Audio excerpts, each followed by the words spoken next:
now I'm going to talk to you about some of the automation that we do at Mozilla. And at Mozilla, we do a lot of automation. It's important to understand that Mozilla is an open source project, just like Selenium, and that it consists of more people than just us that work as staffers there. We have literally thousands of volunteers helping us to build the software that we write. But still, despite a lot of volunteers and us in Mozilla Corporation, Mozilla isn't so huge compared to some of the other giants we have to compete with. Relatively speaking, we're really the David and David against Goliath battle of software projects. It's not like we can hire like a gazillion other developers like certain other companies can. So how is Mozilla still a force to reckon with? How is it that we get so much done with so little at Mozilla? There are a lot of answers to that question, but I think one of them has to do with that we need to do, with Mozilla, we need to do things in a smarter way. We need to be smart about, for example, not wasting human cycles on things that are automatable. Because automation is the key to productivity, because it fuels future development. Now, some general background about the automation we do at Mozilla, for a little bit of context. We have 6 weeks of a 6-week release schedule. We have 4 different products. We have Nightly. We have the new Dev Edition, which replaces Aurora, I think. We have Beta, and we have Stable. So we have 4 different channels to distribute software with. A developer, when he makes a code change, he lands his changes on a branch called Inbound, which is a staging repository before his code hits Central. We also have a try server that he typically would push his code to test it before it's deployed on Central or on Inbound. Code changes, they must go through review, have tests, and not cause any regressions. And this is true for all of the browsers we ship. But other services, I mean, Mozilla isn't just about making browsers. We do a lot of other things like web literacy. We do lots of different web services. We have Marketplace. There's like a ton of other stuff that Mozilla also does. And they have similar but not identical processes like this. They have different CI models. To quantify this a little bit, we have this was from, I think, October last year, these numbers. We have 12,821 pushes per month, 404 pushes a day on average. It drops in the weekends, of course, because people don't write software in the weekends, apparently. We have 22.5 pushes an hour on average. And if you think a little bit about that, that's incredibly high.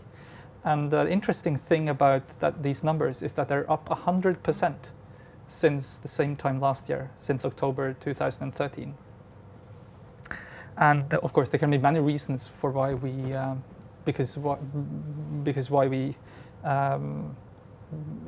for more pushes. It could mean that we have more tests, more developers, or perhaps it's because we have slower automation. God knows. I'm just pointing out that this is a relative number and doesn't necessarily say so much about whether the automation we have at Mozilla is a success or not. We run 254 compute hours. That is 10.5 compute days per worth of tests per check-in. And well, that's actually build plus tests. It's not just tests per check-in anyways. And does this mean that we catch all of the bugs? Of course it doesn't. and Mozilla's model here isn't perfect. It's interesting that I've been working on web browsers for a number of years now, and I've never actually seen a browser which has a perfect CI model or a perfect testing model. And I imagine that the same thing is also true for a lot of different types of software if you ship web applications or whatever you work on. And it's very comforting when you go to different conferences and you meet up with other people like at GTAC, the Google Test Automation Conference. You get to talk to people working on testing strategies for other browsers like Chrome and IE, and it's really comforting to hear at those kind of conferences that everyone is having the exact same problems. Like there's no one seemed to have come over the ideal solution on how to test the web browser. We're constantly trying new things, and not all of them work, but it's somewhat comforting to know that we're not the only ones trying to solve some of the problems we're having. So this is what our CI system looks like. So clearly, building, testing, and shipping browsers is a lot of work. This is TreeHerder, the front end for our CI system. And what we see here on the left are commits in a single push. On the right-hand side, we see all the test suites, all the different test jobs that run. And the ones that aren't green have failures in them. If they're red, they have errors in them. And like you can see here, whenever someone pushes something which fails some tests, it lights up like a Christmas tree.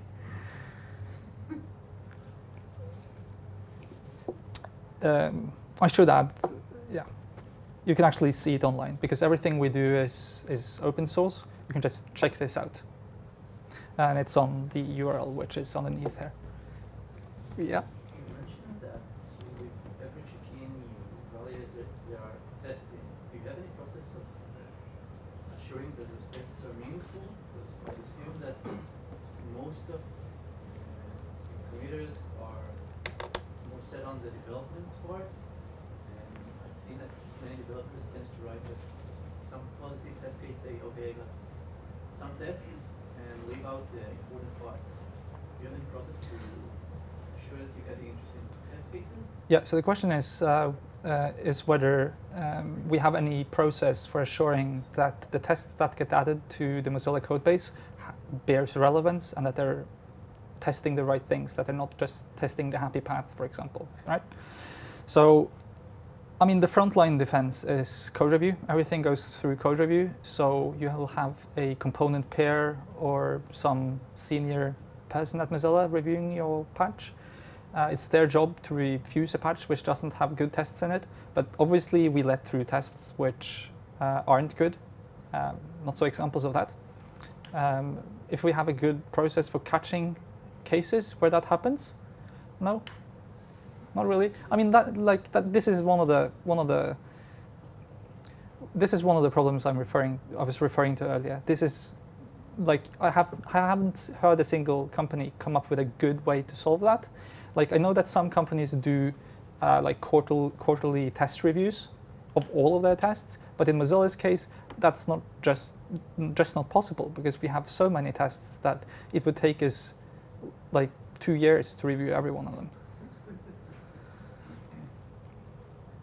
And really, I mean, the important thing is like it's interesting. Mozilla has a different testing plan than what we had when I was working at Opera.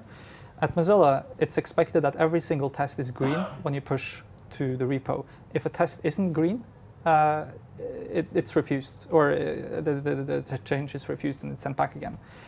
At Opera, we had a slightly different approach where we weren't looking at we weren't seeing if everything was passing. We were just seeing that not everything had. We're just checking that nothing had regressed, and that's a pretty important distinction. I know that certain companies, I know that Facebook does something similar when it comes to their coverage, for example. So there are different ways of mitigating test failures as well. It's a pretty interesting topic, by the way. It deserves its own talk. So I'm going to start off by giving you a rundown of the challenges that Mozilla has been facing, particularly while automating our new mobile operating system. But I'm also going to tell you the story of how analyzing the bigger picture before we started working on automation solutions for this operating system really paid off for us. Because we took a step backwards and looked at the whole situation. We were tasked with finding an automation plan for Firefox OS. And our reply was, well, we already have a lot of tests. Isn't there something we can do to leverage those also on Firefox OS? And being able to write one set of automation code and reuse that automation code across all of your products is a really gratifying thing to accomplish. Because it means that there are no more one-off solutions. It's all the same code which we get to maintain as part of our daily work on all of our products. A few years back now, Mozilla set out to build a new operating system for mobile devices, and it was a radical idea to build from scratch a completely open and transparent system that you could put on your phone, where all of the technologies on the device were web technologies. Firefox OS is an open, sort of web-accessible device that's built on top of what we best know as the Firefox browser. In other words, it's actually the world's first truly web-based operating system. And the idea was to leverage on the things that only the web could do, that native applications couldn't do. What are the things you can do with a web platform that you can't do with native? So far with the web platform, we've essentially seen a catch-up game where the web has always tried to do the same things as what native applications have been trying to do, but it's like it started, for example, 10 years ago with JavaScript. When if you wrote a JavaScript game, you could hardly use any graphics at all, if any. And maybe 5 years ago, you were able to like play an emulated NES game in your browser. And nowadays, you're seeing initiatives by Mozilla like asm.js and mscripten that enable you to essentially take a C program and compile it into JavaScript code, run at near native speed in your web browser. So it means you can run with WebGL, for example, things like Unity games and Unreal, which is a totally different story than it was a few years back. And so we've really reached a point where the web isn't so much playing catch-up anymore with the technologies that are available natively on the platform. So the question for the future with web platform technologies are becoming more prevalent is more about what advantages the web platform has, the web platform stack offers developers. And I think sort of we're going to see a shift in that direction. Now, our goal is to take this radical new technology and bring it to the billions of people who already haven't got internet access as cheaply as we can. From an automation point of view, or just to recap on that, for example, last year we shipped a phone which cost $33 in India, and $33 is about the market which you can sort of afford with maybe a few months of work, or a month's of work maybe, if you're lucky. So like getting into this market is huge because it opens the web as we know it, not like the feature web using WAP, etc. For people who haven't actually used the web before. If you ask someone in India on the streets, have you ever used the internet? And they'll answer, well, I've used SMS and I've used WAP, and they don't really have a concept of what the web is. Now, from an automation point of view, however, if you've ever worked in embedded programming, you'll know that trying to pack a lot of advanced technology onto devices with fairly low specs, say a $25 phone, which is our target, isn't exactly fun.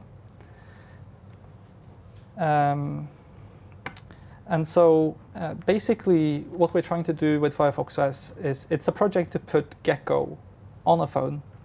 Gecko is our rendering engine, the one that sits inside of Firefox to display and to draw web pages on non-desktop hardware, essentially. We're also having like experiments with tablets and TVs and other interesting things.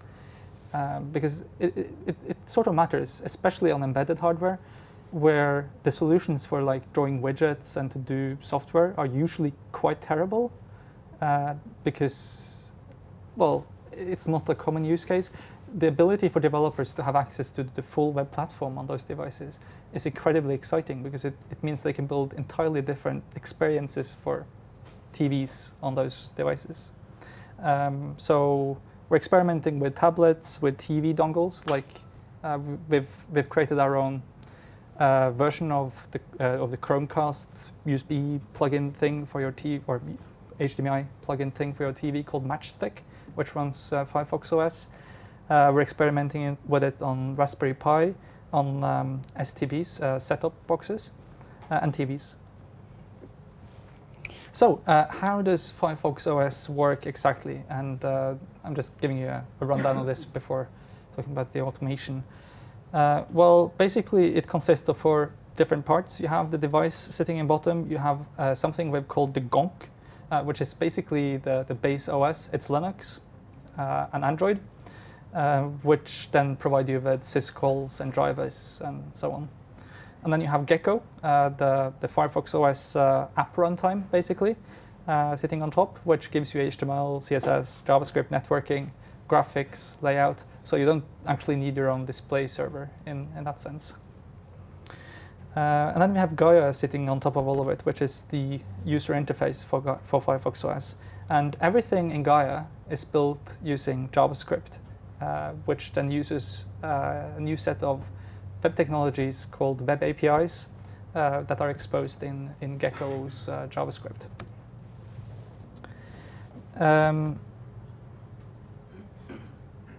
So this is a little bit more detailed. I'm not going to go into details about this, but it really shows that you'll find a lot of similar components in Firefox OS as you'll find in any other system, and it's all built on top of Linux, which means that any software that you could compile on Linux would also be able to compile on Firefox OS. But really, the user experience is there with JavaScript. So how do you test a mobile OS? That's the question that my team had to answer when we were tasked with supporting this new platform.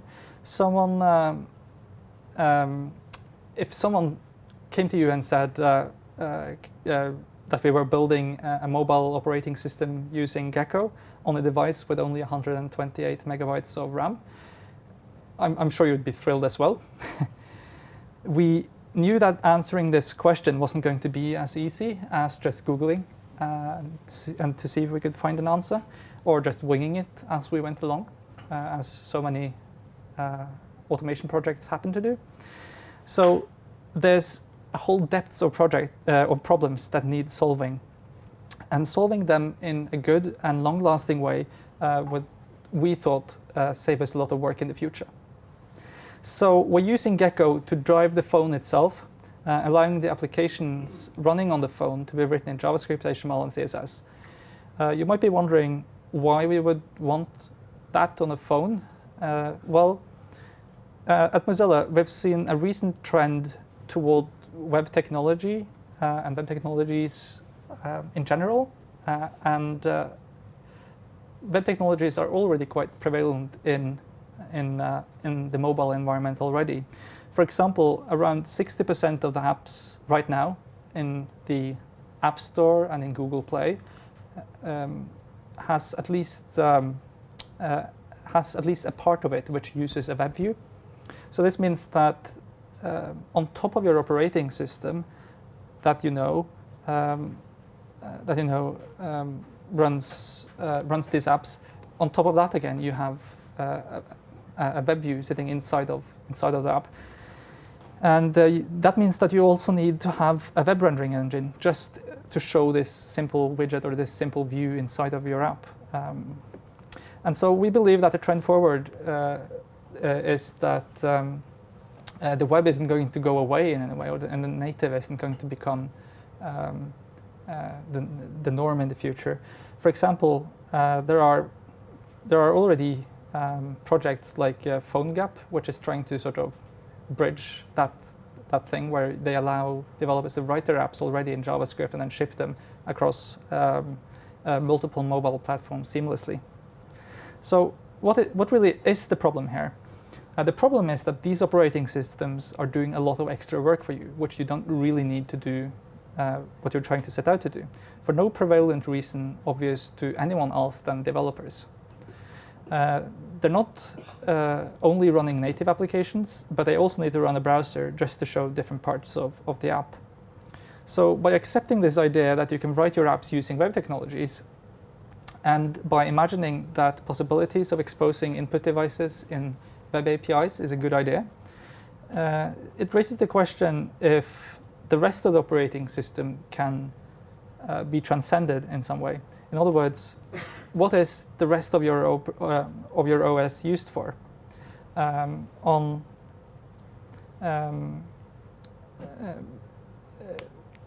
What is the actual need for you to have like native widget sets on Android and on iOS if all you use is the browser, and if all of the computation happens inside of the context of the browser? Can't you then just remove those parts which are needless? So the goal of Firefox OS is to remove those extra pieces of work, to explore if that's actually a possibility. So what we want to do is that we want to unite the concerns of the OS and the browser so that your phone is doing less work. And that's the only way that we are able to ship something on a $25 device. Because we're essentially stripping down everything and doing less work. If we'd put like a Firefox OS runtime on top of Android, we couldn't have done that. Additionally, we want to optimize it so well that it can run on low-end devices. So we get this benefit by optimizing our browser. We also get to by optimizing our browser, we also get to optimize our phone.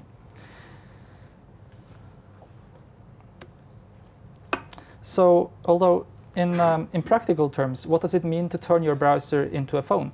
Well, it means you need to make your browser do what your current phone is able to do.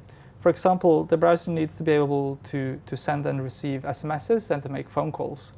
And on top of that, you want it to act like a browser to render normal web pages. But basically, this led Mozilla to invent a whole range of device compatibility and access APIs. And these APIs allow web apps and content to access a device's hardware, such as battery status and vibration and lots of other different interesting things. It also means that that we had to invent ways of storing files. So there's a web API which introduces sort of like a local file system on the device, and of course putting in place the right security mechanisms to make this safe for the phone to use. You'd need this if you wanted to, for example, send SMSs and save the SMSs or save a contact or something. It would be a really bad experience if you tried using a web-enabled phone and it only worked if you had internet. So you needed to also work offline. And there's no limitation, like the web platform doesn't limit you from working offline. It's no different than any other platforms in that regard if we build the right APIs to actually enable that. Let's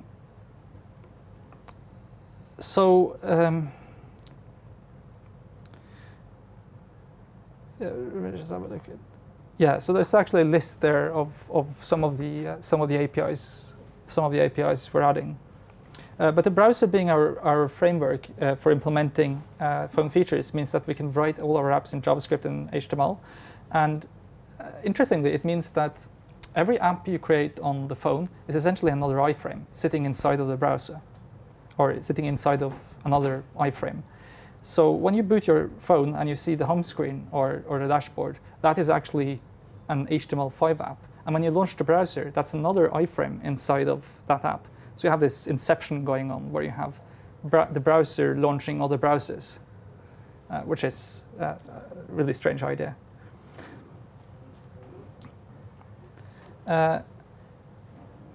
So what is it we want to test here? Well, since Firefox OS is essentially a flavor of Firefox, only on the phone, we really need to test mostly, we need to test most of the same parts. This means that we want to test things like rendering, because obvious differences in rendering, in the rendering of a web page is a regression, and that's totally unacceptable. And so we do that by by doing reference comparisons between a known good and a representation of a given page. So we take a screenshot and we compare those. And we do this on all our target configurations so that we're confident that our core product is solid. Another really important thing, especially because we're working on low-end devices, is test performance. So if your if your experience using the device is sluggish, no one is going to want to use that device. Now, performance testing is a very long and very difficult topic, but it means that you want to test. You want to test for things like how long it takes for an application to load, how long the boot time until the phone is ready is, and those sort of things. And you want to make sure that that performance doesn't degrade as you use the device. So we do a measurement of that in software instrumentation. And we also do stress testing to make sure that that doesn't degrade over time. But software level instrumentation like that takes you only so far. What it really comes down to at the end of the day is how the phone feels to use in your hand. If the device experience is still sluggish, it doesn't really help us. And the reason I bring this up is that on low-end device phones, software instrumentation can be quite problematic. I find them to be less reliable using the internal measurements and the internal instrumentation on the phone than using external ones. Like I can see that my test is running just fine. I can see that it performs well, and I take the phone in my hand and I try to use it, and it's completely horrible because there's a high likelihood of irregularity in the data that I get from that low spec device phone. So when extracting performance data through means of introspection, you should be naturally skeptical of both the fidelity and the bandwidth of the data you're getting, because the CPU can't guarantee that everything happens synchronously. So to meet these problems, we're also experimenting with hardware level instrumentation. Sorry, we've designed various contraptions to hook onto the power source of our reference devices to give us out-of-date real-time updates on its power consumption. And so this, for example, this picture is, I think, a Raspberry Pi or something which we've hooked onto the device. And executing various stress tests, we can then record out-of-device power consumption using different features on the phone.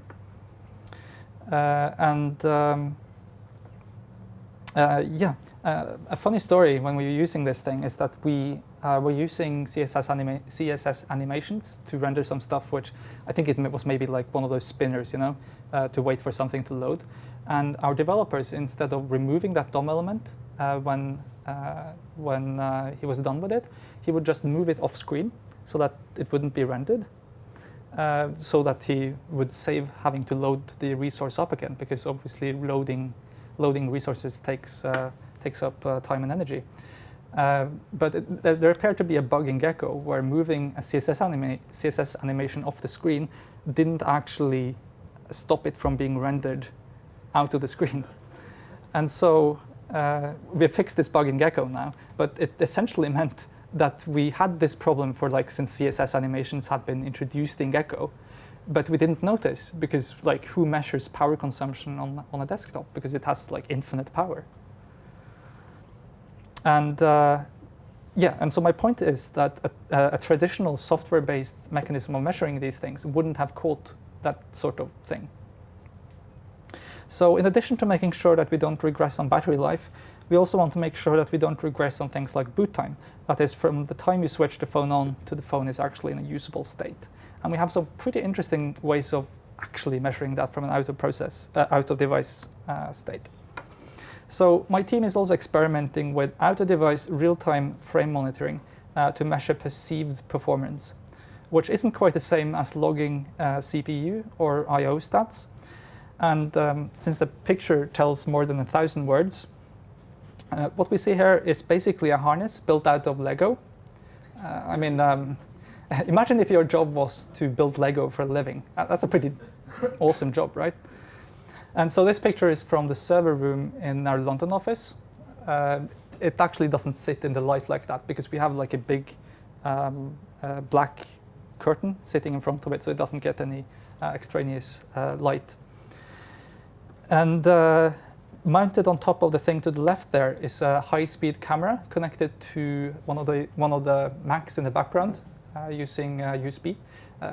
The reason we use these computers is just because we had them lying around. So this is they're actually not actually doing anything. They're just recording the test results or the data output. So we can use this to measure things like actual clock time from when we switch on the device until we have some event that tells, or we have some something happening on the screen which tells us that the phone is now ready.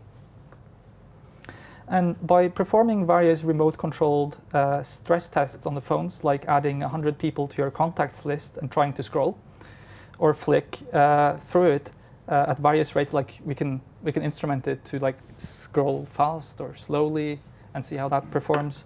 We can actually measure the perceived experience of smoothness in a quantitative fashion, and that's a big deal when you work at this scale. We actually had a couple of these. We actually have a couple of these hooked up in different offices. This is if you go to IT and you tell, "Oh, I want to mount this in a rack," you're going to say no.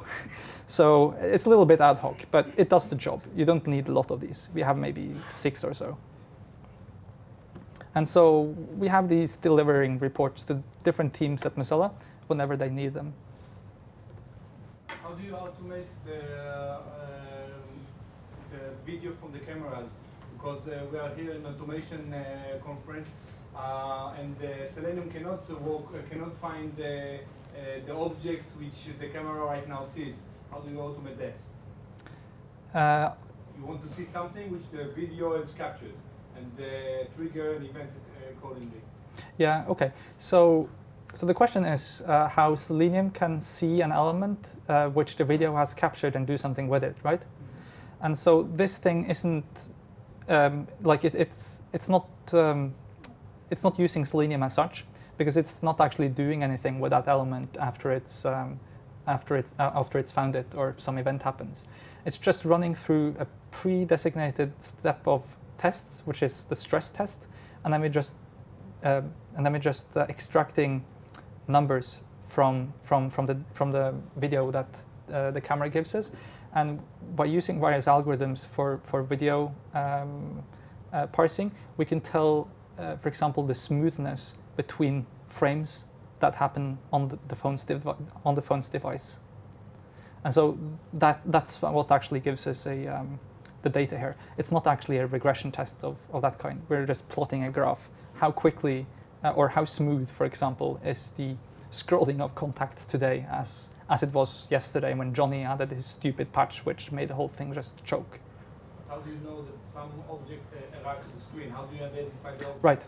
Okay. So we have an algorithm which, where we instrument the phone with an application which triggers the whole screen to display a certain rapid blinking thing, sort of a pattern, which the camera then or the computer recognizes.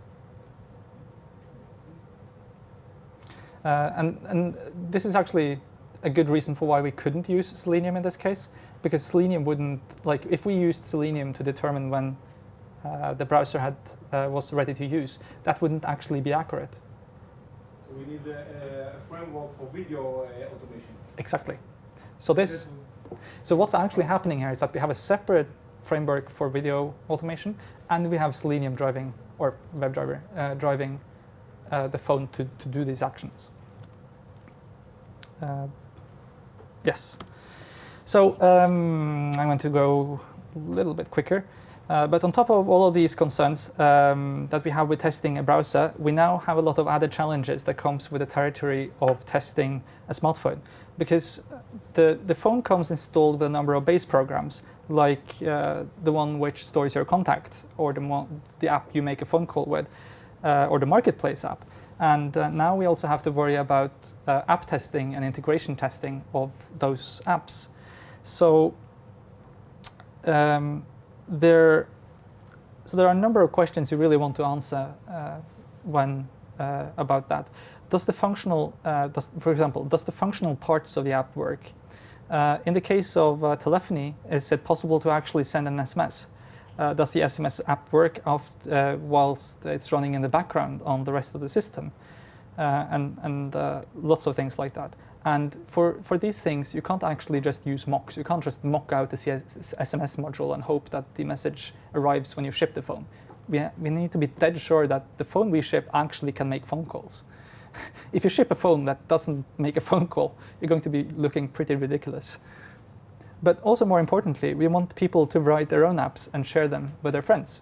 So we want developers also developers to feel confident about the apps they're writing. So the tools that we write for this needs to be shared also with the rest of the developers, not just something that Mozilla should be able to use. Now we know what to test, and so the question we had to ask ourselves was, did we have any existing harnesses that could help us run tests for these concerns? And well, since Firefox OS is similar to Firefox, then we could potentially just reuse the same set of tests that we run against Firefox OS. So we have many existing frameworks for Firefox which we've collected over the past 15 years or so, but none of them tackle quite all of the issues that we needed to tackle in this case. For example, we have things for testing rendering performance, but we don't have things for telephony. We've never had the issue of communicating on multiple agents or multiple browsers at the same time, because we'd never have to actually deal with cross-device communication. So we want to retrofit some of our tests to not only deal with web APIs, but we want to also have a suite of tests which run on multiple browsers or multiple instances of Firefox OS simultaneously so that they can communicate with each other. So in the ideal world, we would be able to take all our existing harnesses and uplift them into the world of Firefox OS. We didn't want to have to rewrite all our tests. That would just be very, very silly. And we didn't want this to be a one-off solution for the particular task of just supporting automation of Firefox OS. We wanted to lay the foundations of something that we could also build on in the future. And what we needed was something to let our existing test runners be modified so they could execute existing tests on a remote phone. So really, what we went about designing was going to be this ubiquitous protocol that we were going to build directly into Gecko because Gecko is the foundation for all our products, or most of our products. And because we landed on this decision in the design in its very early infancy, it had the implications that any future test harness that Mozilla would write for other things would need to support this protocol. It would need to be built on top of it.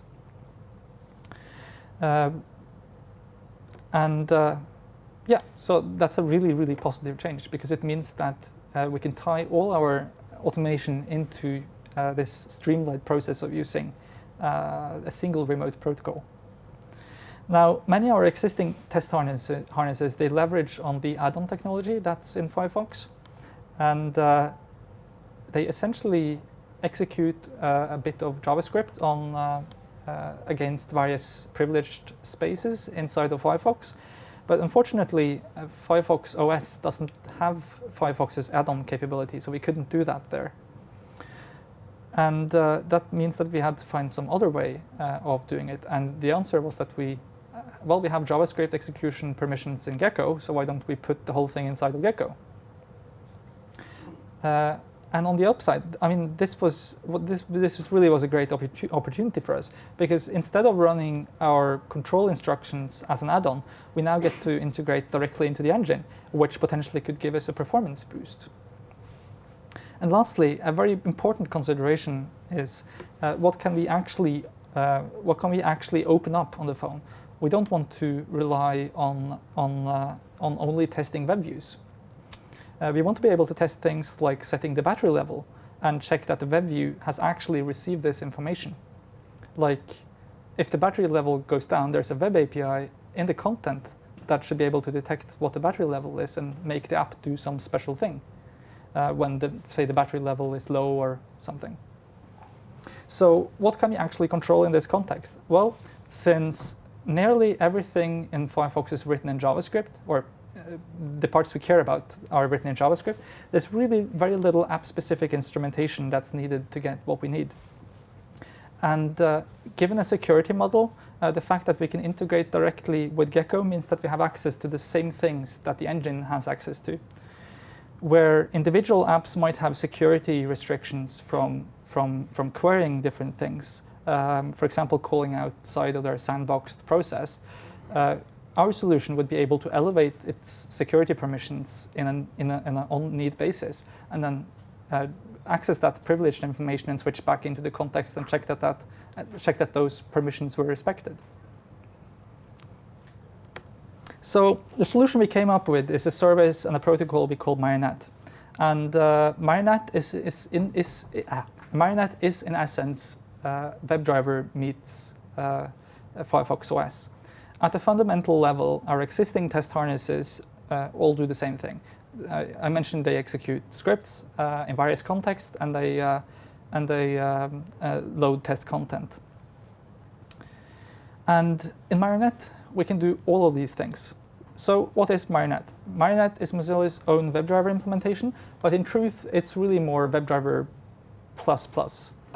It's built into Gecko. You don't have to load an add-on. And it ships with Firefox and with Firefox OS. But as I mentioned before, we need to execute code in privileged space, that is, in the Chrome of the browser.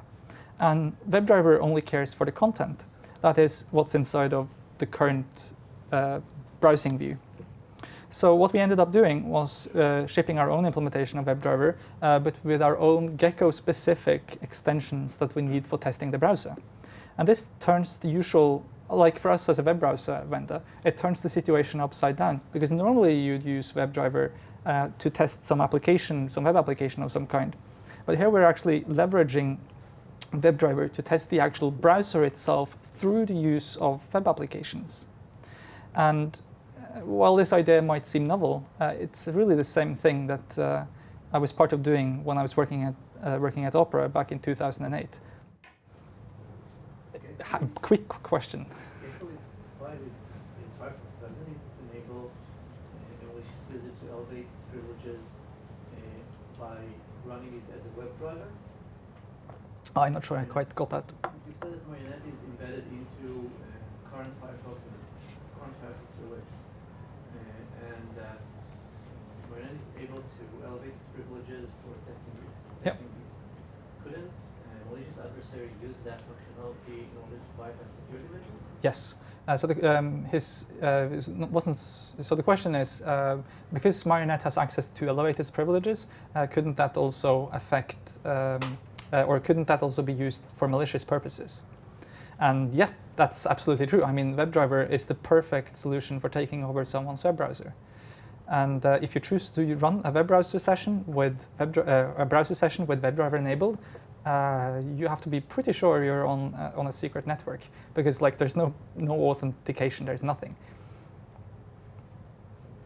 So yeah, I mean that's one of the really scary things about WebDriver. We have put in place some security measures which are more trivial than they are actual. There are some things like you can't connect from a non-loopback device, and you can only connect to a browser context which has a certain property set, and etc. But they're really more obscure than, I mean, you can easily get past them if you really want to. So yeah, I wouldn't recommend like using a WebDriver enabled browser for your daily browsing.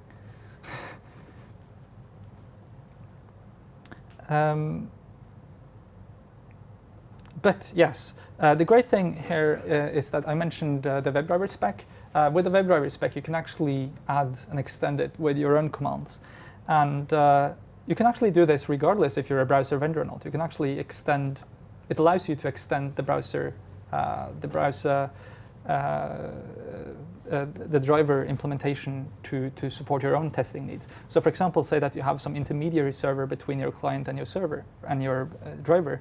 You can have that do special things. Many people do that to gather logs. Some people do it to do performance. Some people do it to get HTTP status codes. But you can actually extend it to also do a number of other things, so that which your client can call into.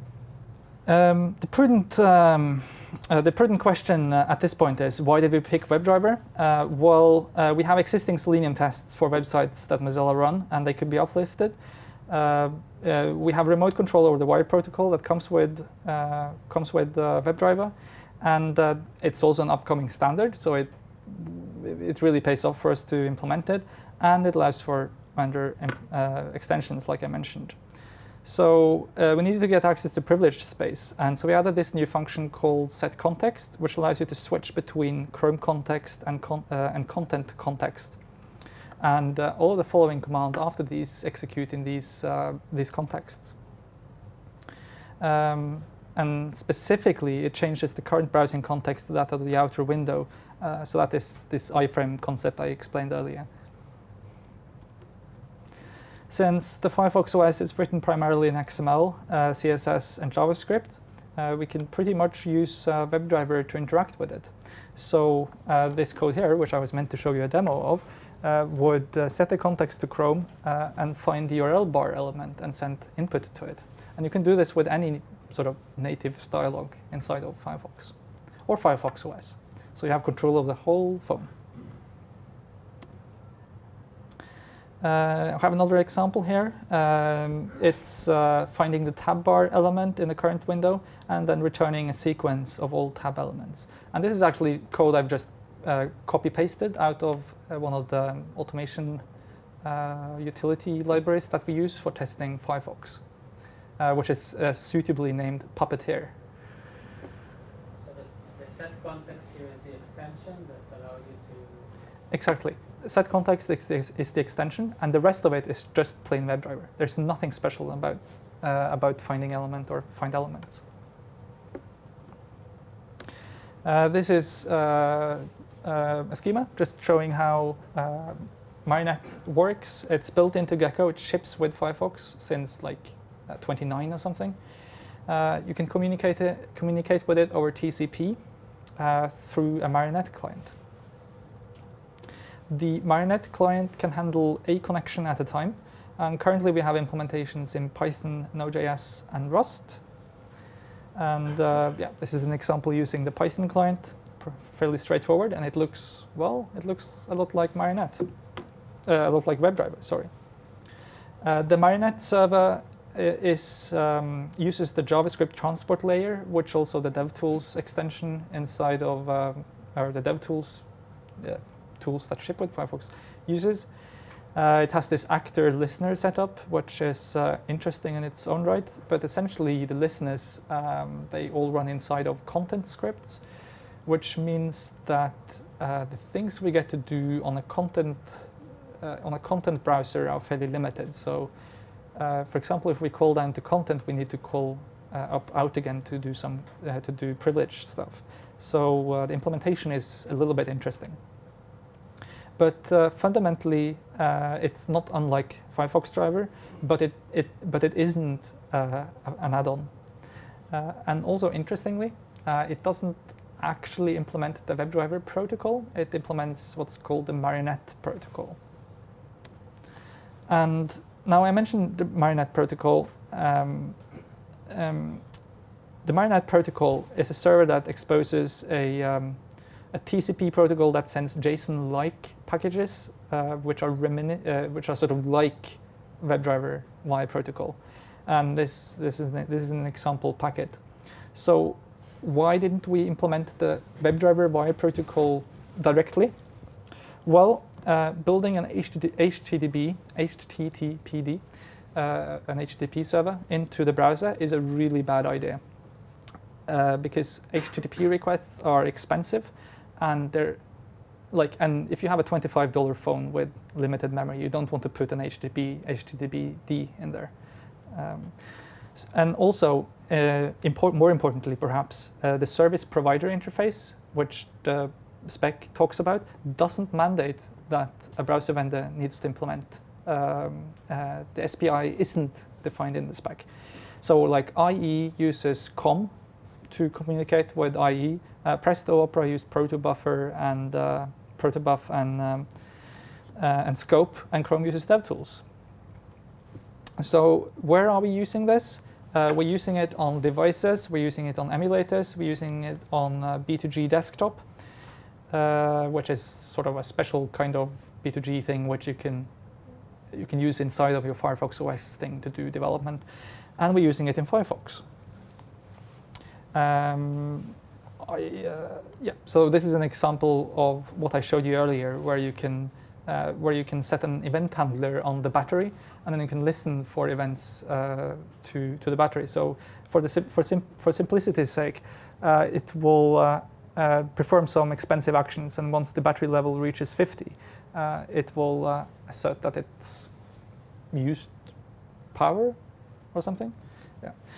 But there are actually interesting use cases where you might want to do something like this. Now, Marionette is also very important because Firefox is soon, or not soon, but hopefully in not so distant future, going to ship with multi-process tabs or browser processes. It's a project called E10S. And that means very, very big changes to the internal architecture of Firefox itself. And these changes, I mentioned Selenium IDE earlier, but they're also going to affect Firefox driver, which the Selenium project uses. So Firefox driver is going to become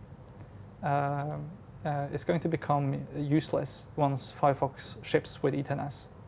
So we're really in a tight deadline now to ship Marionette and to have Marionette replace Firefox driver, so that Selenium can write tests against multi-process Firefox.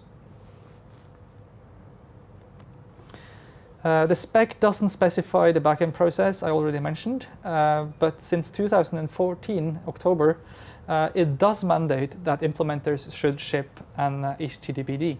It doesn't specify that HTTPD should be inside the browser or not. So so Mozilla will ship a shim that implements the W3C WebDriver HTTP JSON wire protocol, and it's written in Rust, and it's going to be shipped as a compiled binary, not unlike Chrome driver or IE driver server. Now, many people will complain because the distribution model of binary files is pretty terrible, and I agree. It's not ideal, but what we're going to do for the most important languages, or the languages we have time to do, for Java, C#, .NET, we're going to build in support directly for the Marionette protocol, because there's nothing preventing language bindings from talking directly to Marionette. So hopefully, fingers crossed, you shouldn't be able to need a download to use Firefox driver after we ship Marionette. I'm not sure how useful this is, but it's a schema that shows how WebDriver actually works internally. The stuff that's inside of the or the stuff that's yellow in this thing is the stuff that Mozilla is actually responsible for now, and the stuff that we're actually going to ship. It's the part that sits between the remote WebDriver and the browser. So this is pretty much an overview of how it looks. I don't really have time to go through this, but I'd be very interested in explaining why we have to go through this this method.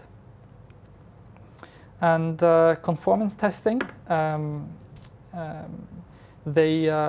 there are tests for there's another type of testing we do, which is also now being made possible by the WebDriver standard. And this is very, very interesting because for the first time in history, we can actually run the collated set of tests from the W3C across all of the web browsers and determine conformance between different browser implementations. And this is, in the true sense of the word, testing the web forward. There are some documentation on this, and you can see the tests on this link. Yes. Yes, so I mean, I already mentioned this, but the WPT runner, which is the test runner that runs these W3C tests, it uses WebDriver. It actually already uses Marionette because it talks directly to Marionette at the moment. And we're running all of these tests in our CI. So you could say that WebDriver is really the missing link in functional conformance testing of using web browsers. So in summary, WebDriver is now a key technology for browser vendors to implement in order to run the WPT tests and to do compatibility against specs. Browser vendors, they utilize WebDriver for their majority of their functional testing, which applies to both Mozilla and to Opera. I'm not sure about Microsoft, but I'm pretty sure they do similar things. This benefits the end users because vendors will be supplying implementations of drivers. Thank you very much.